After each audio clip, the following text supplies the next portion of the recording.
सांगलीच्या जत तालुक्यातील करजगे येथे ही धक्कादायक घटना घडली. घराशेजारी खेळणाऱ्या 4 वर्षीय चिमुरडीला आरोपीने फूस लावून नेले. तिच्यावर लैंगिक अत्याचार करण्यात आल्याचा आरोप होता. त्यानंतर तिची हत्या करण्यात आली. मृतदेह पोत्यात भरून पत्र्याच्या पेटीत लपवण्यात आला होता.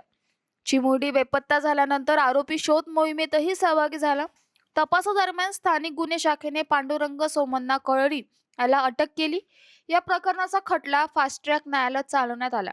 1.5 वर्षाच्या सुनावणीनंतर न्यायालयाने आरोपीला फाशीची शिक्षा सुनावली. सांगली जिल्ह्यातील जत तालुक्यातील उमदी गावामधील करजगी या गावामध्ये 6/2/2025 रोजी एक समाज विघात अतिशय घृणास्पद अशी एक घटना घडली होती.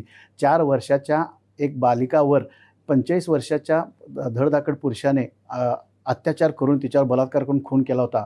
त्याचं नाव म्हणजे पांडुरंग सोमण्णा कळरी. त्याच्या विरुद्ध पोलिसांनी तपास करून 18/2/2025 रोजी 13 दिवसात दोषारोपपत्र दाखल केलं होतं आणि त्याचा निकाल आज रोजी झाला. सरकार पक्षासमोर निश्चितच त्या दोषारोपपत्रातील पुरावा पाहता परिस्थितीजन्य असा पुरावा होता आणि सरकारी पक्षासमोर एक आव्हान होतं की यामध्ये आरोपीविरुद्ध गुन्हा सिद्ध करण्याच्या दृष्टीनं.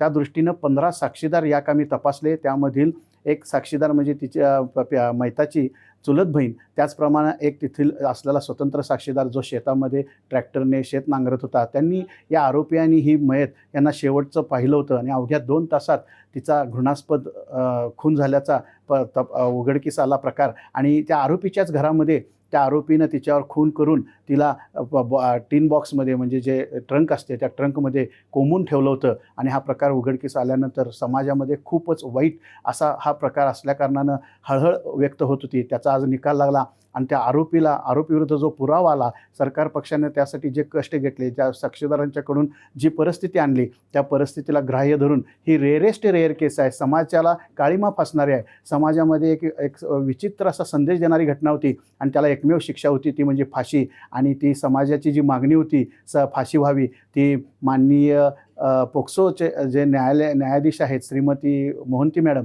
यांनी या सर्व पुराव्याचा अवलोकन करून सरकार पक्षाचा युक्तिवाद ग्राह्य धरून आरोपीस आज रोजी फाशीची शिक्षा सुनावली आहे आणि समाजामध्ये एक चांगला संदेश या निकालामार्फत गेलेला आहे. या निकालानंतर पीडित कुटुंबाला न्याय मिळाल्याची भावना व्यक्त होतीये. न्यूज डेस्क, आपलं नाशिक.